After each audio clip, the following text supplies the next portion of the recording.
છોટાઉદેપુર એલસીબીની મોટી કાર્યવાહી. પોટિયા ગામેથી ₹9.68 લાખના મુદ્દામાલ સાથે દારૂ અને બોલેરો ઝડપાઈ.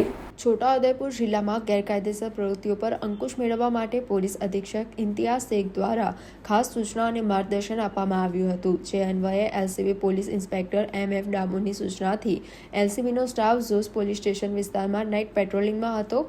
પેટ્રોલિંગ દરમિયાન પોલીસને ચોક્કસ બાતમી મળી હતી કે પોટિયા ગામે વાકી ફળિયામાં રહેતો નરેશ કાદુડાભાઈ રાઠવા પોતાની સફેદ કલરની મહિન્દ્રા બોલેરો પિકઅપ ગાડીમાં ચોરખાનું બનાવીને વગર પરમિટે ભારતીય બનાવટનો વિદેશી દારૂ લાવી રહ્યો છે. આ બાતમીના આધારે પોલીસે વોચ ગોઠવીને શંકાસ્પદ બોલેરો ગાડીને અટકાવી હતી. ગાડીની તલાશી લેતા તેમાં બનાવેલા ચોરખાનામાંથી ગેરકાયદેસર વિદેશી દારૂની કુલ 879 બોટલો મળી આવી હતી. પોલીસે ₹2,63,059ની કિંમતનો દારૂ, ₹5 લાખની કિંમતનો એક મોબાઈલ ફોન અને હેરાફેરીમાં વપરાયેલી ₹7 લાખની બોલેરો પિકઅપ ગાડી મળીને કુલ 9 લાખ ઉપરાંતનો મુદ્દામાલ જપ્ત કર્યો છે. આ મામલે ઝોસ પોલીસ સ્ટેશનમાં પ્રોહિબિશન એક્ટ હેઠળ ગુનો રજીસ્ટર કરીને આરોપી વિરુદ્ધ કાયદેસરની કાર્યવાહી હાથ ધરવામાં આવી છે. એલસીબીની આ સફળ કામગીરીથી દારૂની હેરાફેરી કરતા બુટલેગરોમાં ફાળ પડી છે.